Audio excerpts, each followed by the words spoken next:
बहुत बहुत स्वागत है आपका जनगण मन में। आज एक अहम मुद्दा, क्या वाराणसी और अमेठी में फंस गए हैं मोदी और राहुल? जी हां, आज चर्चा इसी पर होगी। 7 फेज की वोटिंग हो चुकी है, 2 चरण अभी बाकी हैं। पूरे देश की नजर सिर्फ 2 सीटों पर जाके अटक गई है। अमेठी में जहां राहुल गांधी हैट्रिक लगाने के लिए दिन रात एक किए हुए हैं, वहीं दिल्ली की कुर्सी का सपना देख रहे नरेंद्र मोदी बनारस में भारी भरकम जीत की तैयारी में जुटे हैं। सबके अपने अपने दावे हैं, लेकिन जमीन पर जो सियासी समीकरण हैं वो अलग ही कहानी बयां कर रहे हैं। अमेठी में राहुल गांधी की मजबूत घेराबंदी की जा चुकी है। कहा जा रहा है कि राहुल की राह इस बार मुश्किल है। वहीं वाराणसी में मोदी को घेरने के लिए विरोधी से लेकर मौलवी और धर्मगुरु तक एकजुट हो रहे हैं। आज जनगण मन में हम इसी मुद्दे पर बहस करेंगे। हमारा सवाल है कि क्या अमेठी और वाराणसी में राहुल मोदी फंस गए हैं? क्या वोटिंग से पहले खेल बिगड़ चुका है?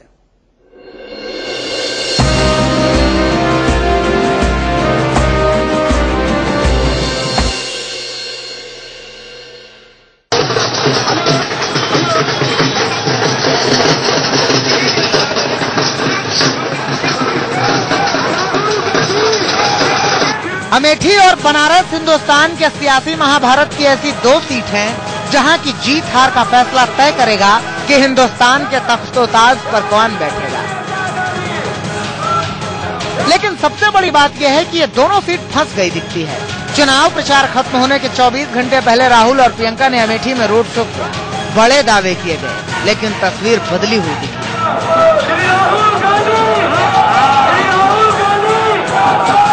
दोनों तस्वीर देखने से एक बात साफ है कि अमेठी की तस्वीर बदली है। अमेठी में राहुल की लोकप्रियता घटती हुई दिख रही है। दोस्तों, भारी बहुमत से जीत रहे हैं कुमार विश्वास और राहुल गांधी जी हार रहे हैं भारी बहुमत से। कुछ लोगों से मैं बात कर रहा था कल, बोले जी हम वोट डालेंगे, आप चिंता मत करो, लेकिन अभी बोलने में डर लगता है। अमेठी में आपको चैलेंजेस क्या? नहीं भैया, अमेठी में कोई चैलेंज नहीं है। अमेठी में राहुल का मुकाबला आम आदमी पार्टी के कुमार विश्वास और बीजेपी के स्मृति ईरानी से है। प्रियंका फैक्टर के कार्ड के लिए बीजेपी ने अपने सबसे बड़े चेहरे नरेंद्र मोदी को अमेठी में उतारने का फैसला किया है। मोदी सोमवार को अमेठी में रैली करेंगे। खतरा उधर है और खतरा इधर भी। काशी में नामांकन के वक्त मोदी के रोड शो की जो तस्वीर दिखी थी, अब हालात बहुत बदले बदले दिख रहे हैं। एक मोदी को हराने के लिए प्रियंका समेत सभी विरोधियों ने मोर्चा खोल दिया है। कांग्रेस का कंट्रोल रूम सीधे प्रियंका के रडार पर है। कांग्रेस ने पूरी ताकत झोंकी हुई है। इसको आप कितने बड़े चैलेंज के तौर पर लेती हैं? क्योंकि प्रियंका गांधी हाल के दिनों में हमने सुना है उनको बेहद सक्रिय हैं और नरेंद्र मोदी को लेकर काफी वाद विवाद चलता है। कि प्रियंका वाड्रा जी फिलहाल तो अमेठी अपने भाई के प्रति जो लोगों में आक्रोश है उसको शांत और ठंडा करने के प्रयास में लगी हैं और उनको अधिकार है वो जैसा संभव हो सके अपने मां और अपने बेटे की पार्टी के प्रचार के लिए जहां जहां जा सकते हैं वो जाएं। बनारस में मोदी के खिलाफ मुस्लिम यादव समीकरण दुरुस्त करने के लिए कांग्रेस लालू यादव को भी उतारने की तैयारी में। बिहार में मुस्लिम यादव समीकरण के जिंदा होने से मुसलमान वोटरों का भरोसा लालू यादव में दोबारा कायम हुआ है। मोदी के खिलाफ काशी में मौलवियों और धर्मगुरुओं को भी उतारने की तैयारी है। जिस मौलवी साहब की टोपी पहनने से मोदी ने इनकार कर दिया था, उसी पिराना के मौलवी साहब सैयद मेहंदी हुसैन को कांग्रेस वाराणसी ले जाएगी। हिंदू आस्था का इतना बड़ा जो स्थान है, हर हर मोदी के नारे वहां पर, और अब की बार मोदी की सरकार, ये 2 मेरे दिल में तीर घुस चुके हैं। तो मैं इसके लिए नरेंद्र मोदी का डायरेक्ट प्रचार करने के लिए कोई मेरा साथ दे या न दे, मगर तमाम हिंदुओं को, तमाम मुसलमान, तमाम पार्टियों को मेरा साथ देना चाहिए। किसी भी हालत में मोदी नहीं चाहिए। द्वारकाधीश पीठ के शंकराचार्य स्वरूपानंद के शिष्य अभिमुक्तेश्वरानंद काशी में डेरा डाल चुके हैं। जहां भी कोई भी गलत करेगा तो हमारा तो यही दायित्व है कि हम गलती की ओर पॉइंट आउट करें, क्योंकि हमारे यहाँ नियम है, सचिव वैद्य गुरु तीन जो प्रिय बोलहि भय आस, राज धर्म तन तीन कर होई बेगही नाश।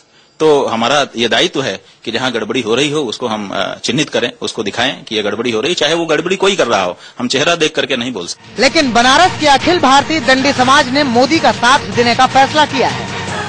नरेंद्र मोदी को आप समर्थन का ऐलान कर रहे हैं? पूरी तौर से नरेंद्र मोदी भारतीय संस्कृति हिंदुत्व के प्रतीक है और नरेंद्र शब्द भी स्वामी विवेकानंद के मूल नाम में से आता है, इसलिए हमें अपने से ज्यादा नजदीक नरेंद्र दिखाई देते हैं। खबर है कि बनारस के बुद्धिजीवियों का एक मंच भी मोदी के खिलाफ है। जैसे जैसे चुनाव पास आ रहे हैं, अमेठी में राहुल और बनारस में मोदी सियासी चक्रव्यूह में घिरते जा रहे हैं। ऐसे में जनगण मन का बड़ा सवाल यही है कि क्या वोटिंग से पहले अमेठी में राहुल और बनारस में मोदी फंस गए हैं। वाराणसी से शीतल राजपूत और संतोष ओझा के साथ मिथिलेश कुमार, अमेठी, इंडिया न्यूज।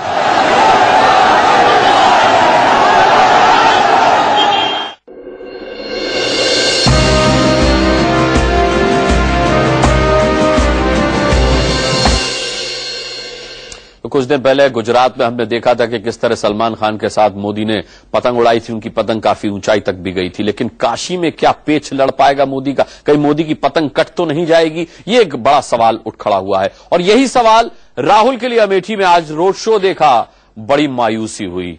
जरा सा जो दिखाई दे रहा था राहुल का रोड शो, उसमें जरा सी भीड़ दिखाई दे रही थी, सड़कें खाली थी। तो पेच क्या राहुल का भी अमेठी में फंस गया है? आइए जनगण मन में चर्चा करेंगे हम। हमारे साथ यहां पर मेहमान जुड़ चुके हैं। हमारे साथ वरिष्ठ पत्रकार स्टूडियो में अवधेश कुमार मौजूद हैं। बहुत बहुत स्वागत है अवधेश जी आपका। साथ ही राजीव जी हमारे साथ कांग्रेस से हैं। बहुत बहुत राजीव त्यागी आपका भी स्वागत है। संबित पात्रा हमारे साथ भारतीय जनता पार्टी से, संबित आपका भी स्वागत है। अश्विनी उपाध्याय संस्थापक सदस्य आम आदमी पार्टी हमारे साथ यहां पर मौजूद हैं।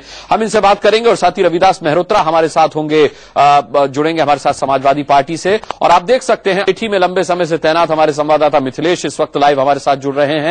और वहीं बाकायदा इंडिया न्यूज का काशी में कैंप ऑफिस बना चुकी शीतल राजपूत भी हमारे साथ मौजूद हैं। उनके साथ काशी के लोग भी वहां मौजूद हैं। तो सबसे पहले शीतल आप ही से शुरुआत में किए लेता हूं, क्या पतंग कटेगी मोदी की, नहीं कटेगी? चलिए मान लिया तो इतना तो तय है कि पेच तो लड़ने वाला है। अब सीधे सीधे उड़ने वाली नहीं है मोदी की पतंग। बिल्कुल बिल्कुल अनुराग, पेच लड़ने वाला है। और टक्कर आप तरह तरह की रिएक्शंस देख रहे हैं हमारी रिपोर्ट में जो हमने बनारस से भेजी। तरह तरह की कोशिशें हो रही है नरेंद्र मोदी की यहाँ घेरेबंदी की। संत समाज के कुछ लोगों ने जहाँ कहा कि हम उनके खिलाफ प्रचार करेंगे, तो आज अखिल भारतीय दंडी संत समाज जो है वो यहाँ पर सामने आया और उन्होंने खुलकर एक बैठक की, आपात बैठक बाकायदा, और उसमें ये ऐलान किया कि हम नरेंद्र मोदी का समर्थन करते हैं और उनकी दावेदारी और पुख्ता हो, वो प्रधानमंत्री बने, इसके लिए हम हर संभव कोशिश करेंगे। खुलकर चाहे प्रचार ना करें, लेकिन संत समाज अपने तरीके से जिस तरह से इस चीज को आगे बढ़ा सकता है वो करेंगे। तो अगर मोदी के विरोधी हमें देखने को मिल रहे हैं जो यहाँ सक्रिय हैं काशी में पिछले कई दिनों से, तो उनके समर्थन में पहले से जुटे लोग और नए नए गुट जो है वो सामने आ रहे हैं। जहाँ हमारे साथ यहाँ पर काशी की जनता मौजूद है, हम यहाँ इन लोगों से पूछते हैं।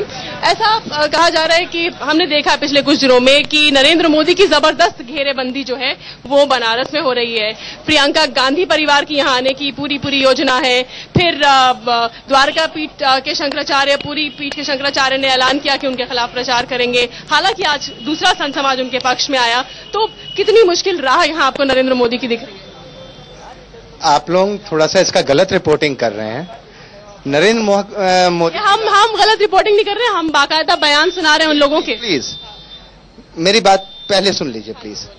नरेंद्र मोदी का जो रास्ता है वो बहुत प्रशस्त है काशी से, एंड मैं आपको ये कहता हूं दैट कम से कम वो 3 लाख वोट से विजयी होंगे, कम से कम। This will be the minimum margin, ठीक है। सेकंड, हम ये कहना चाह रहे हैं दैट आप कुछ समर्थन देख रहे हैं, आप लोगों के हृदय में देखिए झांक करके, एक मोदी वेव चल रहा है। It is called modifying India या modifying India, you can call it. तो ये एक लहर चली हुई है, एक आंदोलन है, एंड एक परिवर्तन के लिए आंदोलन की बात तो आम आदमी पार्टी भी करती है। प्लीज, उनका आंदोलन देखिए भ्रष्टाचार के खिलाफ है। मैं उनकी बुराई नहीं करता हूं, उनके थॉट से मैं सहमति रखता हूं, लेकिन उनका करने का तरीका गलत है। Their actions are not good.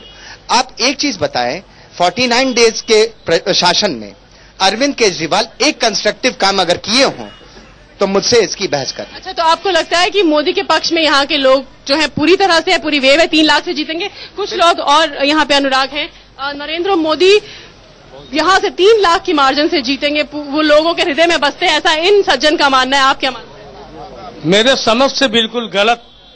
भाई, पहले जो भाई साहब ने बोला है कि नरेंद्र मोदी जी 3 लाख से वो चुनाव जीतेंगे, ये संभव है ही नहीं।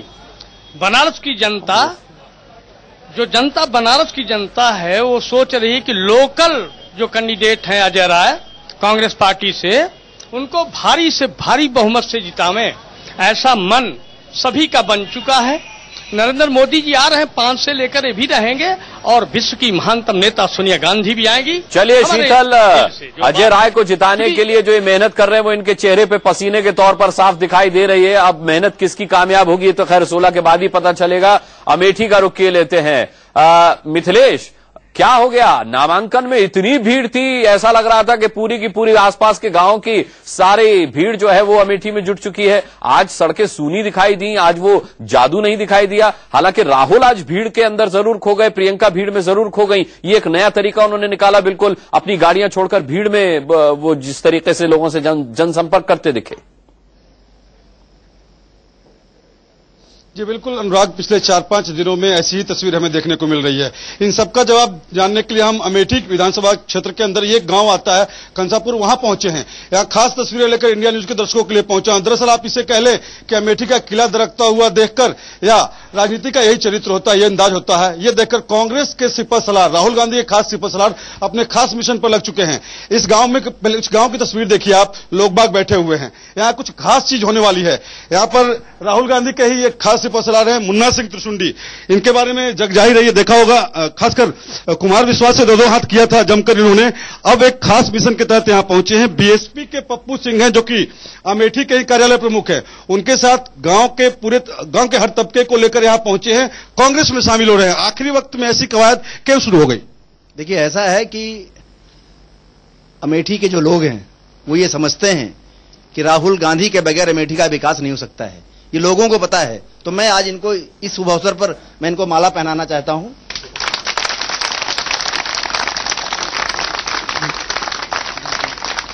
पप्पू सिंह, लेकिन सबसे बड़ा सवाल उठता है यहाँ पर कि अचानक बहन जी से आपको अचानक निराशा कैसे हो गई? कैसे पहुंच गए राहुल भैया के पास? भैया, यहाँ का विकास राहुल गांधी कर सकते हैं और अमेठी का विकास राहुल गांधी किए हैं, करेंगे और हमेशा करते हैं, करते रहेंगे। ये वो घर है जो राहुल गांधी को आज नहीं, जब सोनिया गांधी यहाँ आई थी तो हम लोग, हमारे पिताजी उनको चांदी सिक्के तोल करके उनको सम्मान किया था।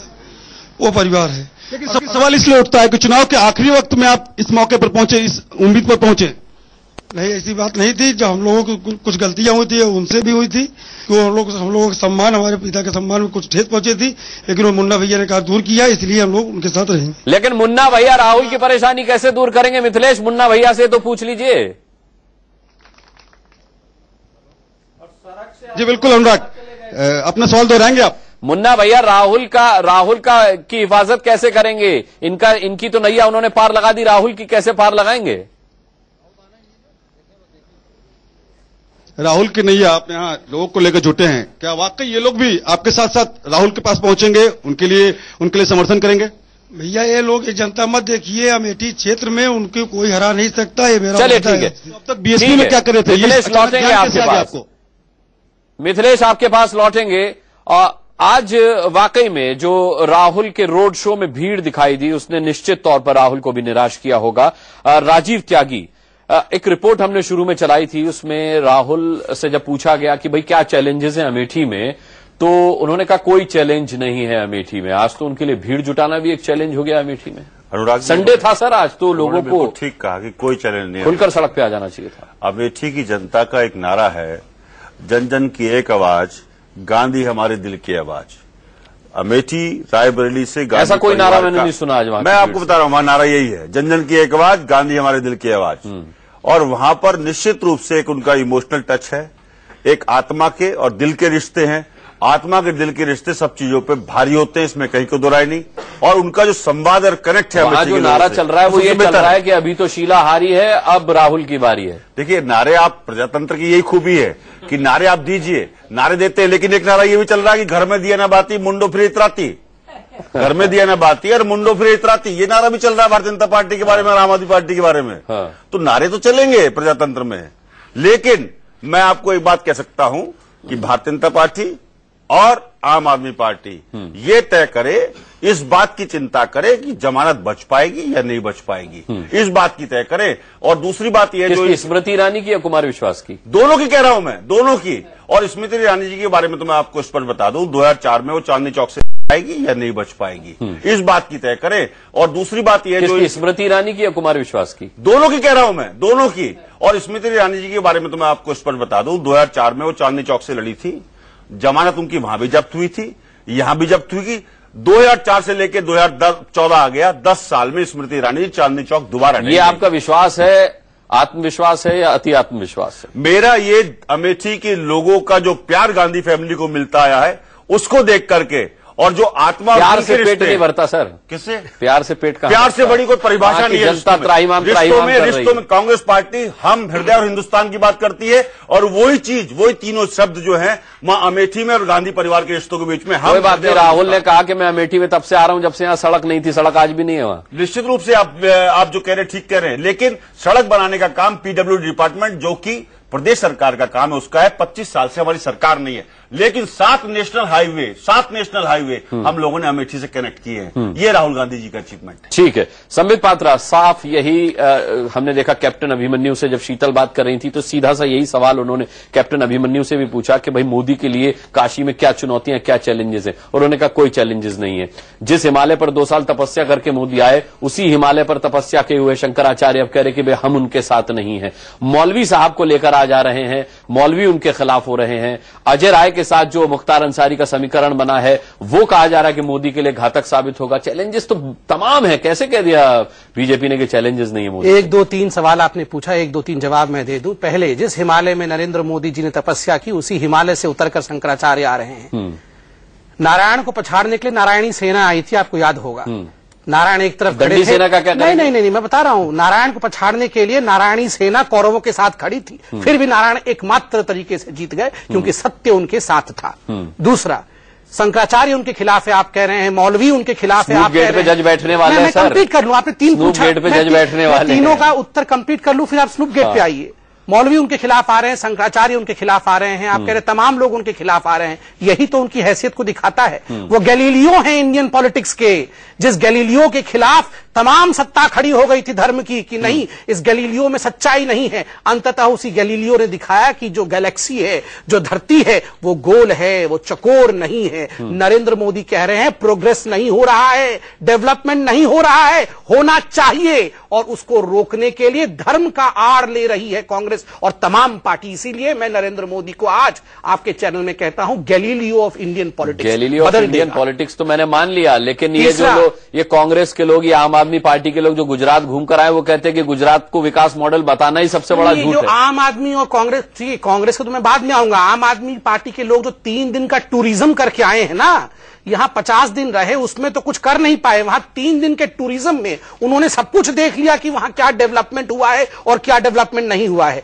अरे आम आदमी की पार्टी जहां जाते हैं कंकड़ पत्थर पहले इकट्ठा करते हैं कि ड्रामा पूरा करना है, उसके बाद वो सोचते हैं कि वहां पर ड्रामा हो गया, अब क्या है वो अलग विषय है। और कांग्रेस, अरे इतना कुछ उनको चिंता था कांग्रेस को गुजरात के विषय में, तो अपनी संगठन तो खड़ी कर लेते गुजरात में। आज संगठन के नाम पे एक अकेले मोडवाडिया साहब है वहां पे, और कोई नहीं है। दूसरे भी हैं जो पोल पे चढ़ जाते रह के, और कोई नहीं है। तो बताइए ना, अगर ऑर्गेनाइजेशन ही नहीं बन पाया है, एक आदमी पोल पे चढ़ रहा है और दूसरा मोडवाडिया है, तो वहां पर क्या कहेगी कांग्रेस हमारे को लेकर? चले, जनता ने ताली बजा दी आपकी बात। मोदी की बात पर भी बड़ी सारी तालियां बनती है, लेकिन क्या, हाँ बोली 16 मई को मोदी जी, हिटलर ने तो फिर भी राज किया था जर्मनी में, ये डिफीटेड हिटलर साबित होंगे, जिसको राज ही नहीं मिलेगा इंडियन पॉलिटिक्स में।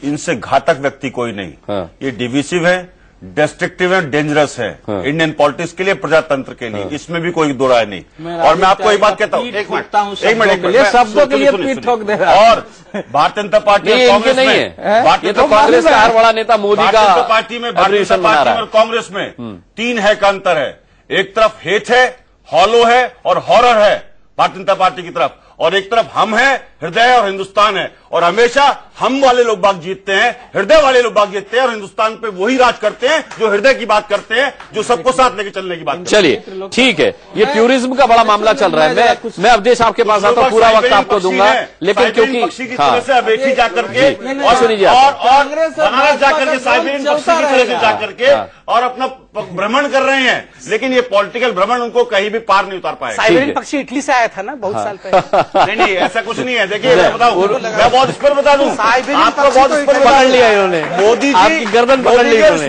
कह रहे साइबेरियन पक्षी तो इटली से आया था। देश की जनता ने उन्हें स्वीकार किया, देश की जनता ने उन्हें जो प्यार दिया है वो विस्मरणीय है हमारे लिए। लेकिन सर मौसम बदलते चले जाते हैं, साइबेरिया वापस मिलेगा यही प्यार गांधी परिवार के हर व्यक्ति को मिलेगा। गांधी जी और कहाँ साइबेरियन पक्षी को कंपेयर कर रहे हैं, बताइए। 7 समुंदर से उड़ के साइबेरियन पक्षी आए हुए हैं। ठीक है, साइबेरियन पक्षी आता है, चुग्गा लेता है, गंगा में भ्रमण करता है, चला जाता है। चले ये आपकी एक पार्टी का प्रतिनिधि होने के नाते राय हो सकती है, लेकिन जनता इस पॉलिटिकल टूरिज्म पर क्या सोचती है वो हम जान लेते हैं। मिथिलेश, पिछले दिनों प्रियंका भी कह चुकी हैं कुमार विश्वास और स्मृति ईरानी के बारे में कि भैया वो पॉलिटिकल टूरिज्म पर आए हुए हैं, 2 दिन के हमारे घर में मेहमान चले जाएंगे। राहुल ने भी ये बात दोहरा दी। वहां की जनता को क्या लगता है, क्योंकि क्या वहां के आकर गेस्ट हाउस में रहने वाला पॉलिटिकल टूरिज्म कर रहा है, या कुमार विश्वास जैसा शख्स जिसने वहां घर ले लिया है वो पॉलिटिकल टूरिज्म कर रहा है? वहां की जनता क्या सोचती है?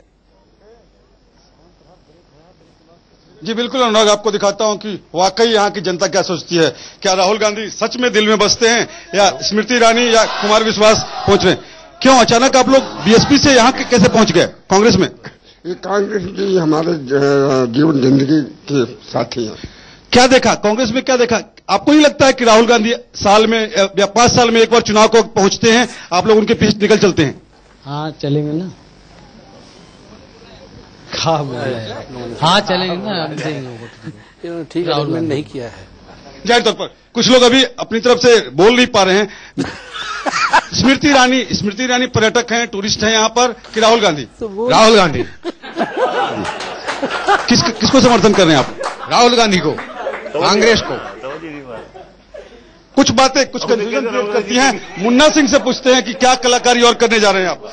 यहाँ लोगों पर पहुंचकर जो लोग पहुंचे हैं वो साफ साफ अपनी बात नहीं रख पा रहे हैं, और कुछ कलाकारी करेंगे आप? नहीं, देखिए ये टूरिस्ट जो आपने कहा वो ये समझे कि टूरिस्ट वो आपका जो भाव था, उनका जो भाव था, दोनों में फर्क था। वो गांव के लोग हैं, वो टूरिस्ट माने ये समझे कि आप राहुल गांधी की बात करना चाह रहे हो, है नहीं आप? जबकि आप क्या कलाकारी कर रहे हैं और कहीं तोड़फोड़ मचा रहे हैं? कल मोदी पहुंच रहे हैं यहाँ पर? नहीं, देखिए कल मोदी आ रहे हैं, और कभी भी अमेठी में किसी की भी कोई लहर नहीं थी। यहाँ सिर्फ अमेठी और गांधी परिवार की लहर रही थी। सामूहिक तौर पर ठीक है, चले मिथिलेश, मुन्ना जी के बाद बहुत ज्यादा मोदी चाहिए आपको, राहुल गांधी चाहिए? क्यों राहुल गांधी चाहिए सभी को? जो बीएसपी से आए हैं उनको भी राहुल गांधी चाहिए, राहुल गांधी चाहिए। ठीक है, काशी का रुख करते हैं। शीतल, यही सवाल आपसे मैं जानना चाहूंगा, क्योंकि इससे पहले जोशी जी को भी यही माना जाता था कि भाई वो बाहर से आए हैं, पैराशूट से आए हैं, और अब मोदी के लिए भी काशी की जनता जो है वो यही मानती है कि भाई वो तो बाहरी है और काशी किसी बाहरी को अपने दिल में नहीं बसाता। तो क्या आपके साथ जो लोग खड़े हुए हैं, जो काशी की जनता में से आते हैं, क्या वो अब भी ये मानते हैं इतना कुछ हो जाने के बाद, अब मतदान की तारीख इतना करीब आ जाने के बाद, कि मोदी बाहरी है?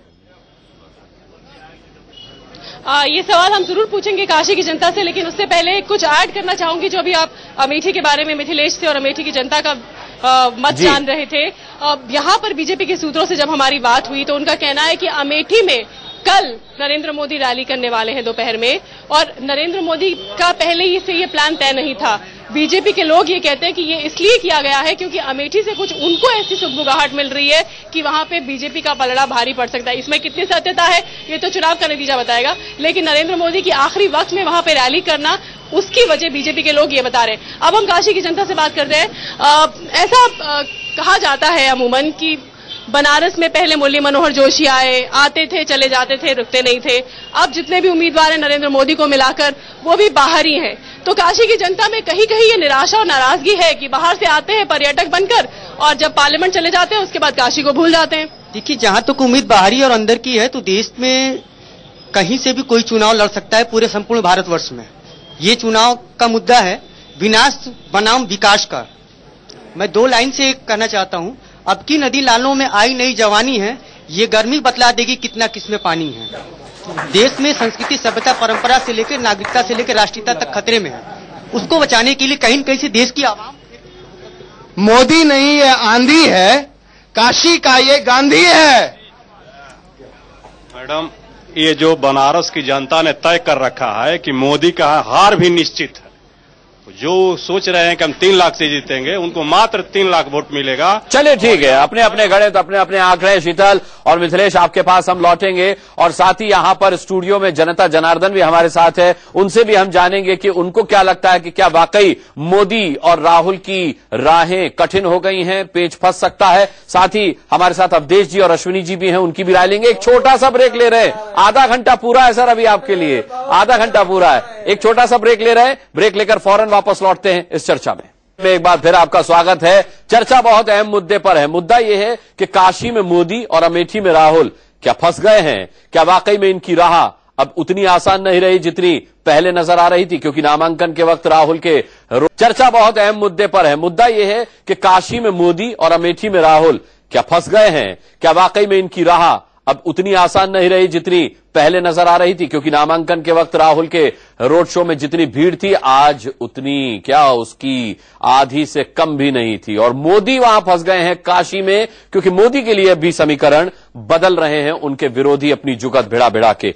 सीधा सा सवाल अवधेश मेरा आपसे ये कि क्या भले ही न माने राजीव त्यागी के अमेठी में फंस गए हैं राहुल, भले ही न माने संबित पात्रा के काशी में फंस गए हैं मोदी, क्या आप मानते हैं कि वाकई में इनकी राह अब उतनी आसान नहीं रही जितनी पहले थी? मतलब हार और जीत में मुझे बताइए, हारेंगे जीतेंगे या जीत का अंतर कम हो जाएगा राहुल के लिए? सबसे पहले कहूंगा हुजूर आते आते बहुत देर कर दी। कोई बात नहीं, तो पूरा आधा घंटा नहीं हमारे पास है। मैं आज सुबह से अपनी दोस्त शीतल राजपूत की गंगा के किनारे की शीतलता से जो गरम गरम आवाज और हुंकार सुन रहा हूं, तो मैं सोच रहा था कि क्या वाकई यही है?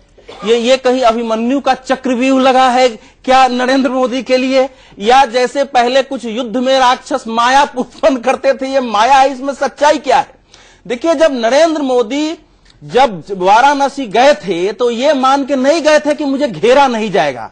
जो व्यक्ति एक तूफान बन के भारतीय राजनीति में आया है, जिस तूफान को ताकत देने वाले भी आक्रामक हैं, उस तूफान को रोकने वाले भी आक्रामक हैं, तो जाहिर है उनकी घेरेबंदी होनी है वहां। लेकिन वो घेरेबंदी कई बार युद्ध के पहले जो हुंकार होता है, आवश्यक नहीं कि वो हुंकार भरने वाले युद्ध में भी वीरता पूर्वक वैसे ही लड़ें।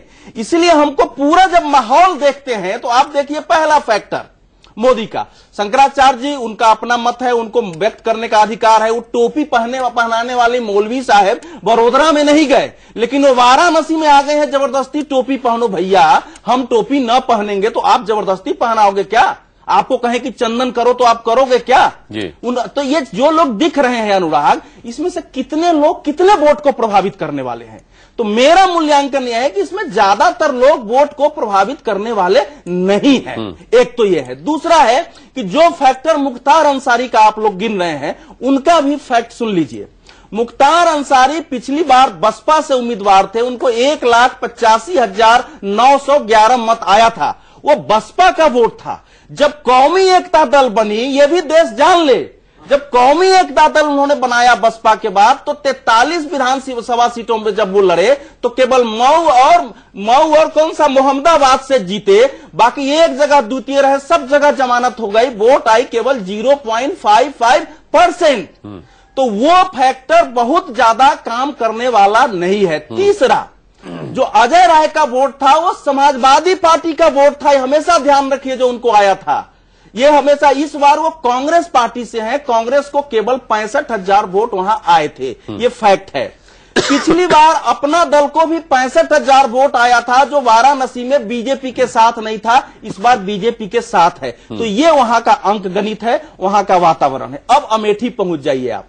देखिए, अमेठी में अभी तक नेहरू गांधी परिवार, नेहरू और इंदिरा परिवार से केवल एक बार 1977 में इंदिरा गांधी, वो भी एक आपातकाल की लहर थी, वहां से वो हारे हैं। अभी तक उस परिवार का कोई व्यक्ति वहां से हारा नहीं है। और हमेशा जीत का जो अंतर है 2004-2009 में, वो राहुल गांधी का बढ़ता गया है लोकसभा चुनाव में। ये एक फैक्ट है, इसको हमेशा ध्यान रखनी चाहिए। लेकिन वहां क्या स्थिति हुई है? अच्छा, ये भी समझिए कि वहां से समाजवादी पार्टी ने अपना उम्मीदवार नहीं खड़ा किया है। 5 विधानसभा चुनाव में 3 समाजवादी पार्टी जीती थी, जिसने राहुल गांधी के खिलाफ उम्मीदवार खड़ा नहीं किया है। तो क्या समाजवादी पार्टी के लोग दूसरी ओर चले जाएंगे? तो ये एक दूसरा फैक्ट है। हमारे राजीव त्यागी घबरा रहे थे कि शायद मैं कुछ गड़बड़ बोलने वाला, तो जो फैक्ट है उसका ध्यान रखिए। लेकिन जो कुछ पहले नहीं हुआ वो आज नहीं होगा, ये कैसे संभव है? पहले क्या होता था कि अमेठी और रायबरेली की बारिश की छींटें सुल्तानपुर में पड़ती थी। इस बार सुल्तानपुर से जो सज्जन खड़े हैं इसी परिवार का, उनकी छींटें इधर पड़ने लगी है। नहीं तो 19 अप्रैल को सोनिया जी को भावु कपिल नहीं करनी पड़ती 10 साल में कि भैया हमने, हमारे सास ने बेटा दिया, हमने दिया है।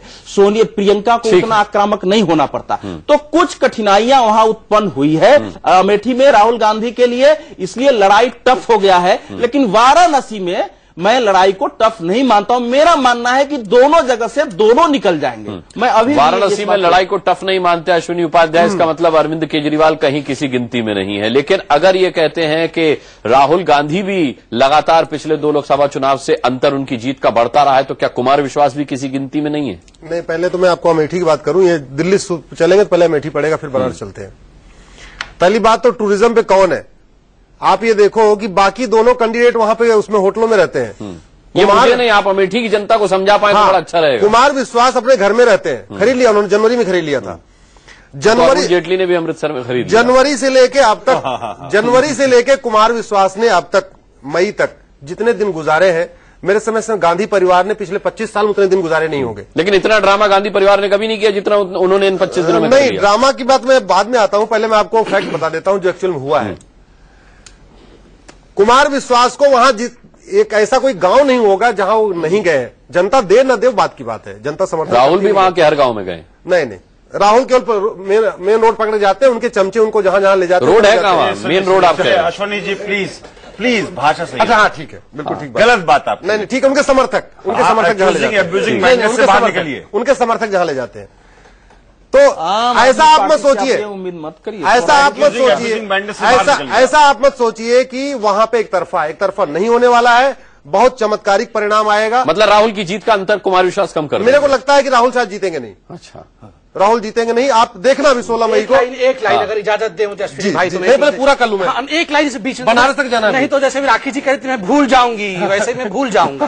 अब देखिए, एक महत्वपूर्ण विषय है, दोनों कुमारों के विषय में बात हो रही, कुमार विश्वास। देखिए, अमेठी में 2 कुमार खड़े हैं। एक कुमार जिसपे से विश्वास हट गया है, और दूसरा विश्वास जो अभी कुमार है राजनीति में और अभी वो परिपक्व नहीं हुआ है। तो मुझे लगता है दोनों हट जाएंगे। स्मृति ईरानी का ही वहां पर जो है जोर चलेगा। और बनारस में जरा देखिए क्या हो रहा है। बनारस में इतने लोग घबरा गए हैं कि कांग्रेस को कैंडिडेट नहीं मिल रहा है। वहां के जो नोटोरियस, मतलब पूर्वांचल के, जिसको दाऊद इब्राहिम बोलते हैं, अजय राय को पूर्वांचल का दाऊद इब्राहिम कहा जाता है। दाऊद इब्राहिम को लिया और दूसरे दाऊद इब्राहिम मुख्तार अंसारी से समर्थन भी ले लिया। ढंग के कैंडिडेट नहीं मिल पा रहे। जोशी जी ने पिछले 5 साल में क्या किया है बनारस की जनता, मैं भी 2 दिन घूम के आया हूं। मैं भी 2 दिन बनारस में था, अमेठी में मैं भी गुजार के आया हूं। आज अरविंद केजरीवाल भी तो वहां पर है, दाऊद तो उनके भी आम आदमी पार्टी के भी सदस्य हैं। 1991 से एक बार वाराणसी से बीजेपी हारी है। कुछ दाऊद और न जाने कौन बात कर रहे हैं, आपकी वेबसाइट पर। और अभी जनता बोल रही थी कि अब की बार नदी नालों में नई जवानी आई है।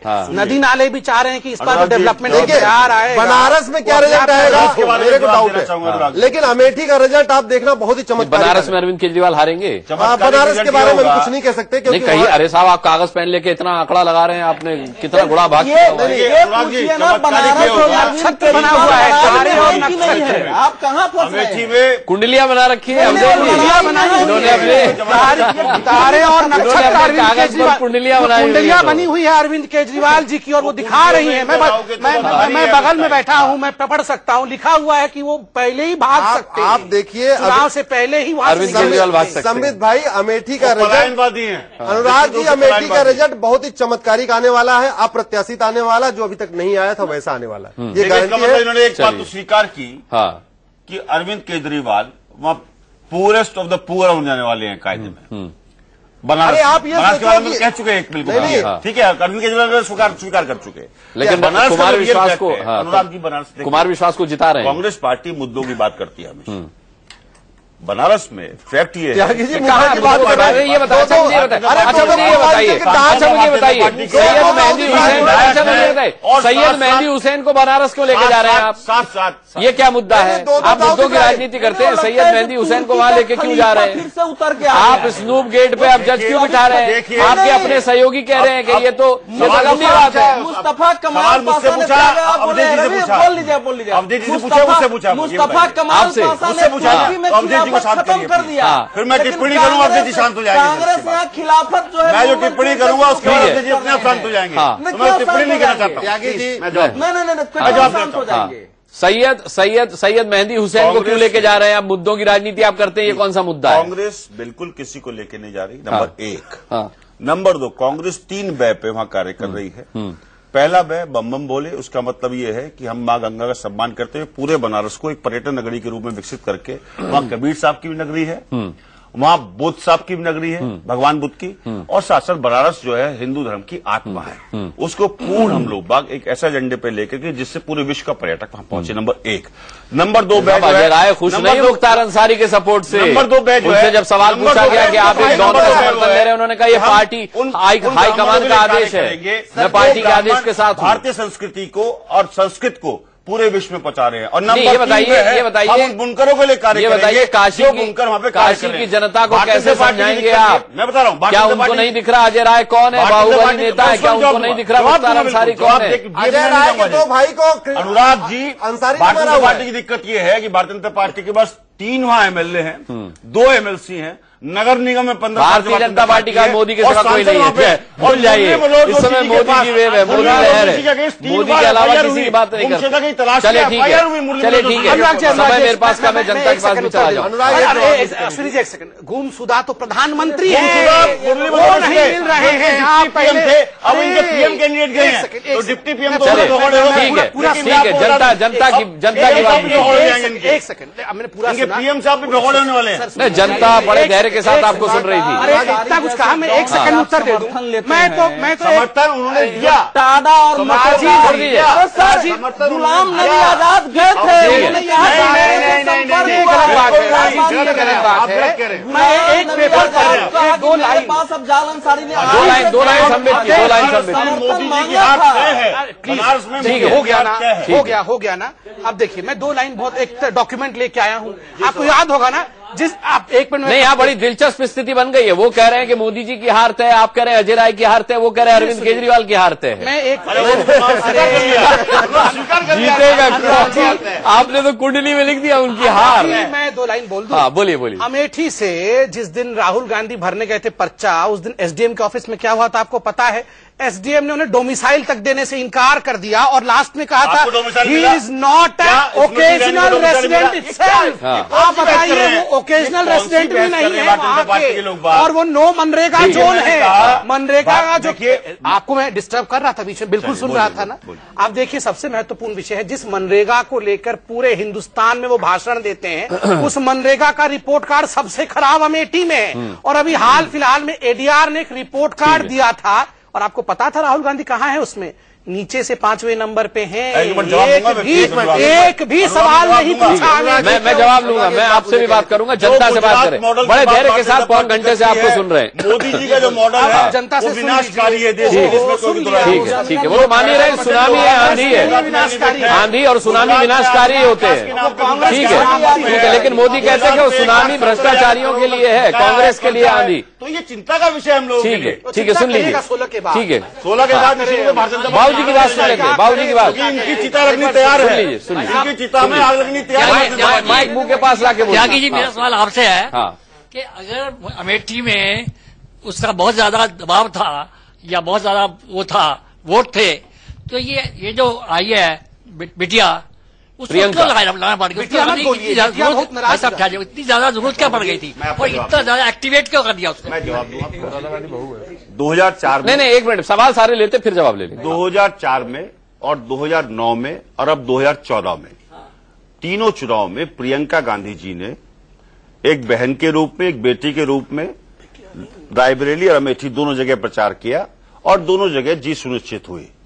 तो वो 2004 में भी थी और 2009 में भी थी। चलिए ठीक है। बाबूजी हाथ जोड़ के निवेदन है, बिटिया मत कहिए, नाराज हो जाती है बिटिया कहती। एक मिनट, बिटिया मत, बहस को बहुत जरूरी है ये बोलना। कांग्रेस जो है बिटिया इस टाइम हम नहीं है बिटिया, देश की काफी चिंता हो रही है कांग्रेस को कि मैं ये कर दूंगा जी, हमारी ये प्लानिंग है जी। मैं आज उनको ये दिखाई दे रहा है कि हम बनारस को विश्व के उत्कृष्ट स्थानों में एक करेंगे। आज से जो आजादी हुई थी, जब नेहरू जी प्रधानमंत्री बने देश के, क्या उनको ये बात समझ में नहीं आई?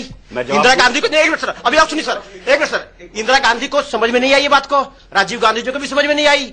10 साल मनमोहन जी बने प्रधानमंत्री हमारे देश के, जो ना बोल सकते हैं, ना सुन सकते हैं, ना देख सकते हैं। नहीं, उन्होंने कहा कि कम बोला लेकिन काम बोला मेरा। ऊपर से सवाल है, बड़ा सवाल है। जवाब तो इकट्ठा जवाब। मोदी और राहुल पर ही सवाल रखिए। बाबूजी आपका हो चुका, उनको दे दीजिए, उनको दे दीजिए। पूछिए। सर मैं त्यागी से ही कहूंगा, मैं करीब 1.25 महीने गुजरात पर रहा, राजकोट में सब जगह घूमा, मुझे इतना अच्छा लगा वहाँ। रात को 10 लौटे क्यों आप? नहीं, मेरा ब्रदर वहाँ पर था, मैं इसे देखने के गया था। मेरा ब्रदर वहाँ बैंक में था, तो मैं रिटायर हो गया था। उन्होंने कहा भाई साहब आप आइए, यहाँ आइए, यहाँ देखिए। अच्छा, तो गुजरात में हमने देखा इतना वहाँ पर काम हुआ है, इतना अच्छा लगता है। रात को घूमने में भी आपको ये नहीं महसूस होगा आप कहाँ घूम रहे, दिल्ली जैसा नहीं है वहाँ पर, और लोग इतने बढ़िया है। उसमें भी जवाब। अच्छा, दूसरा इसका एक क्वेश्चन ये है, हमारे साहब त्यागी जी ने कहा है गुजरात के बारे जैसा नहीं है वहाँ पर, और लोग इतने बढ़िया है। उसमें भी जवाब। अच्छा, दूसरा इसका एक क्वेश्चन ये है, हमारे साहब त्यागी जी ने कहा है गुजरात के बारे में, एक सुनना नहीं चाहते हैं आप। हमने और कोई सवाल? रेलवे से लेकर एक और है, एक युवा भी हमारे साथ है, पूछिए। और बनारस हिंदू यूनिवर्सिटी को जिस तरह से हमने कैंसर का लेकर के और साथ साथ आपका आपने देश को कैंसर कर दिया, बता दीजिए। सुनिए अपनी उपलब्धियां भी लिख के लानी पड़ रही है आपको राजीव त्यागी, डायरी में लिख के लाना पड़ रहा है हमने क्या क्या किया राजीव त्यागी। हमने किया बनारस में, और जिस तरह से 600 करोड़ रुपए देख रहे हैं आप डायरी जेएनआरयू में हमने एलोकेट किए, वो खर्च नहीं कर पाए लोग। एक युवा का सवाल, पिछले 10 साल में बहुत काम हुआ।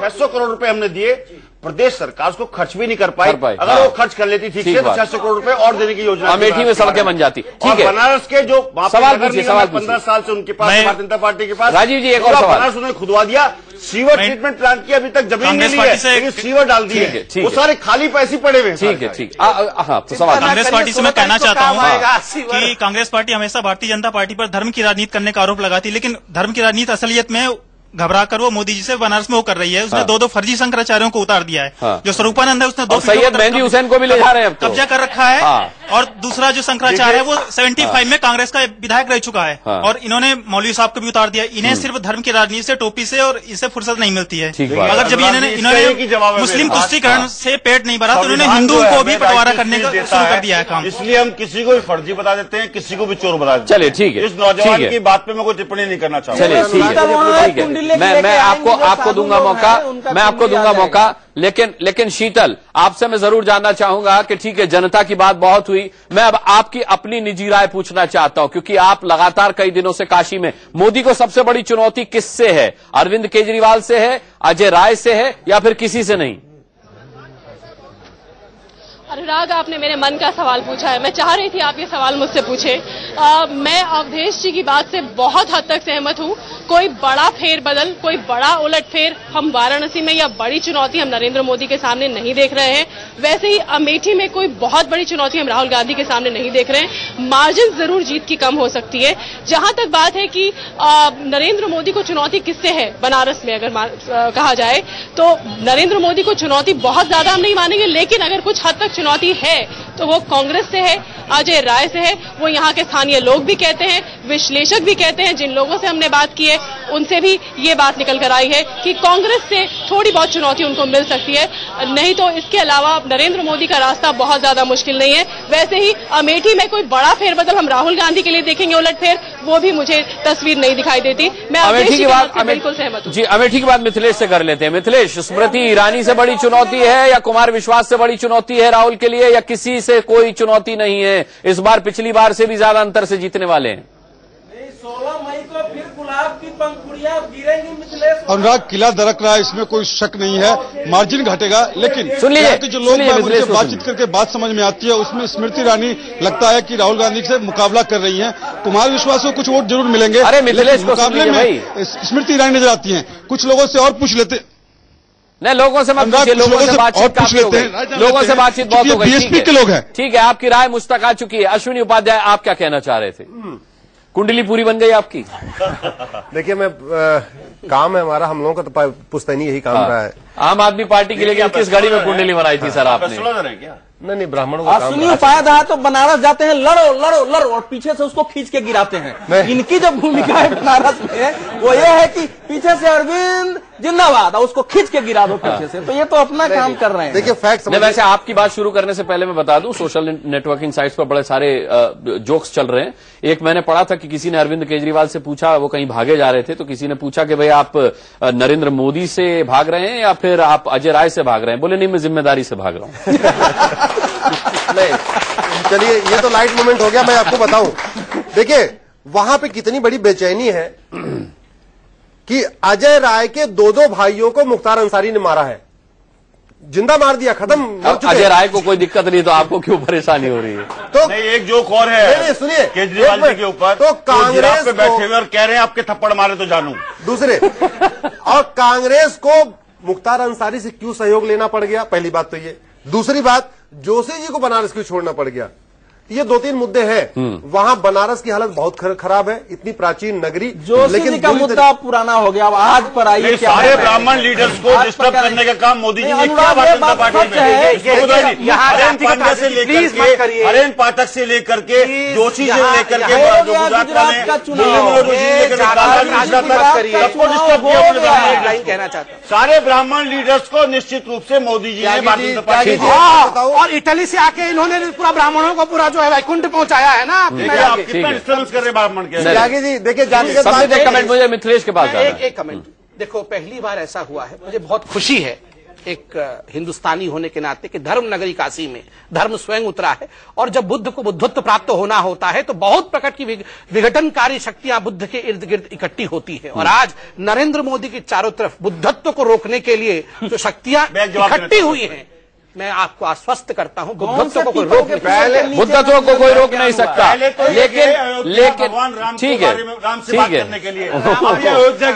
वो अयोध्या को बीच में मत लाइए, उस पर चर्चा फिर कभी करेंगे। और भगवान मोदी ने संन्यास ले लिया था, तो मोदी संन्यास कब ले रहे हैं बता दें। ठीक है, मोदी संन्यास कब ले रहे हैं बता दें। वो सन्यासी है, मोदी को संन्यास, अनुराग जी वो सन्यासी है। ठीक है, मिथिलेश पसीने पसीने हुए जा रहे हैं, मिथिलेश पसीने हुए जा रहे हैं। बड़ी नहीं मिथिलेश आपको पसीना क्यों आ रहा है? कुमार विश्वास को आए तो मेरे को समझ में आएगा, स्मृति ईरानी को आए तो समझ में आएगा, आपको क्यों आ रहा है? आपको क्यों आ रहा है मिथिलेश? अनुराग, दरअसल अमेठी में सियासी तापमान बढ़ने के साथ साथ आसमान से भी गर्मी बढ़ रही है, आसमान भी आग उगल रहा है। कुछ लोगों से पूछ लेते हैं, इन लोगों को पसीने आएंगे या नहीं आएंगे अगर राहुल गांधी जीत जाते हैं तो? राहुल गांधी जीतेंगे, आप लोगों को तकलीफ होगी? नहीं, मोदी के लोग जीतते हैं तो तकलीफ है। हालांकि ये लोग बीएसपी से यहाँ पहुंचे हैं अनुराग, इसलिए हो सकता है कि इन्हें अभी राहुल गांधी में कुछ अनुराग नजर आ रहा होगा। इनसे पूछते हैं, आपको लगता है कि जितने आपके सपोर्टर थे वाकई राहुल गांधी के समर्थन में आ जाएंगे या सिर्फ यहाँ बैठे हैं यहाँ पर? नहीं भैया, सब एक साथ है, सब साथ हैं राहुल गांधी के साथ शुरू से। और आपको भरोसा है कि वाकई 3,80,000 मार्जिन जो फासला था वो रहेगा, बरकरार रहेगा? देखिए, ये राहुल गांधी की मार्जिन ये डिपेंड करेगी पोला परसेंटेज क्या होता है। राहुल अगर पोला परसेंटेज ज्यादा होता है तो मार्जिन बढ़ जाएगी। जाहिर तौर पर अनुराग, यहाँ के लोगों को लगता है वैसे भी नेहरू गांधी परिवार का गढ़ रहा है, लेकिन हमें जो जानकारी मिल रही है उसके मुताबिक 50,000 से 1 लाख के बीच सिमट कर रह जाएगा जीत का फैसला। चलिए, राहुल गांधी परिवार का गढ़ रहा है अश्विनी जी, लेकिन गढ़ों में ही सेंध लगाई जाती है। कुमार विश्वास लगा पाएंगे, हाँ या नहीं? बिल्कुल पूरी तरीके से लगा रहे हैं और कुमार विश्वास जीत रहे हैं। एक क्लोजिंग कमेंट आपका। नरेंद्र मोदी और राहुल गांधी अगर अपने अपने क्षेत्र से जीतते हैं इसका बहुत मायने नहीं है, इन पर अपनी पार्टी की नैया पार लगाने की है। इसलिए मूल्यांकन ये होगा कि राहुल गांधी भारत में कितने सीट कांग्रेस के दिलवाते हैं और नरेंद्र मोदी बनारस में लड़ते हुए कितनी सीट भारतीय जनता पार्टी को दिलवाते हैं। कल राहुल गांधी ने कहा पूरे नंबर आएंगे। आपके नरेंद्र मोदी ने कहा 300 आएंगे, लेकिन बड़ा सवाल यही है कि नंबरों का खेल है, नंबर कितने आएंगे, और अगर नंबर वाकई में मन मुताबिक आ जाते हैं तभी मार्कशीट में, रिपोर्ट कार्ड में राहुल गांधी पास माने जाएंगे, और अगर मोदी की सीटें आ गई तो मोदी पास माने जाएंगे। लेकिन अभी 16 तारीख से पहले इनके अपने दावे और आकलन हो सकते हैं कि कौन जीतेगा कौन हारेगा, लेकिन जनता जनार्दन ने ईवीएम में क्या कैद किया है और क्या वो आने वाले चरणों में कैद करने वाली है, ये वही जानती है। हम यही अपील करेंगे कि आने वाले चरणों में मतदान जरूर करें, अपने मताधिकार का प्रयोग जरूर करें, जिससे कि इस तरह की बहस को देश के विकास में एक सकारात्मक दिशा में ले जाया जा सके, किसी निर्णायक मोड़ पर ले जाया जा सके। बहुत बहुत धन्यवाद करना चाहेंगे आप सभी गेस्ट का, जनता का, और शीतल और हमारे साथ मिथिलेश जुड़े थे, उनका भी बहुत बहुत धन्यवाद। जनगण मन में आज के लिए इतना ही। वक्त एक छोटे से ब्रेक का।